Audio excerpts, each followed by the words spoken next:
بسم اللہ الرحمن الرحیم۔ السلام علیکم۔ حضرت عمر فاروق رضی اللہ تعالیٰ عنہ سفر پر جا رہے تھے۔ جاتے جاتے سفر کے دوران انہیں بھوک لگی۔ ہوٹلوں اور ریسٹورنٹ کا زمانہ تو نہیں تھا کہ بھوک لگی تو کسی ہوٹل میں جا کر وہاں سے کھانا کھا لیا جائے۔ حضرت عمر فاروق رضی اللہ تعالیٰ عنہ نے آس پاس کسی بستی کو تلاش کیا، لیکن وہاں کوئی بستی بھی نظر نہ آئی۔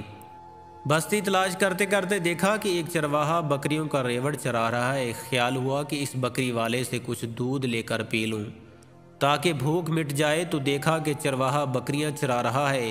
اس سے جا کر کہا کہ میں مسافر ہوں اور مجھے بھوک لگی ہے، مجھے ایک بکری کا دودھ نکال دو تاکہ میں پی لوں، اس کی قیمت جو بھی تم چاہو وہ میں تم کو ادا کر دوں گا۔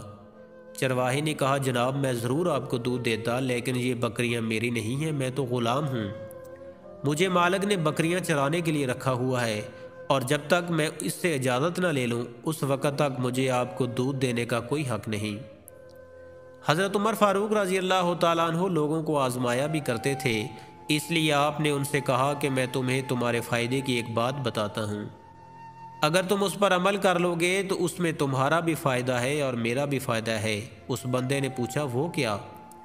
آپ نے فرمایا ایسا کرو کہ ان بکریوں میں سے ایک بکری میرے ہاتھ بیچ دو، اس کی قیمت میں تمہیں ابھی دیتا ہوں، میرا فائدہ یہ ہوگا کہ مجھے دودھ مل جائے گا، ضرورت ہوگی تو میں بکری کو ذبح کر کے گوشت بھی کھا لوں گا، پھر جب مالک تم سے پوچھے کہ ایک بکری کہاں گئی تو کہہ دینا بھیڑیا کھا گیا اور اسی وجہ سے ایک بکری کم ہے، اور کہا کہ تمہارا مالک تمہاری تحقیق کرتا پھرے گا کہ بھیڑی نے کھایا ہے یا نہیں، تم ان پیسوں کو اپنی جیب میں رکھ کر اپنی ضروریات پوری کر لینا، اگر تم نے ایسا کیا تو اس میں تمہارا بھی فائدہ ہے اور میرا بھی۔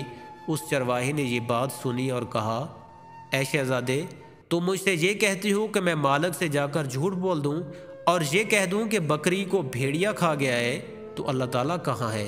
میرا مالک مجھے نہیں دیکھ رہا، لیکن مالک کا مالک تو دیکھ رہا ہے، اس کے پاس جا کر میں کیا جواب دوں گا؟ مالک کو تو میں خاموش کر سکتا ہوں، لیکن اس مالک کو کیسے خاموش کروں گا؟ حضرت عمر فاروق رضی اللہ تعالیٰ عنہ نے فرمایا کہ جب تک تجھ جیسے انسان امت کے اندر موجود ہیں اس وقت تک اس امت پر زوال نہیں آ سکتا۔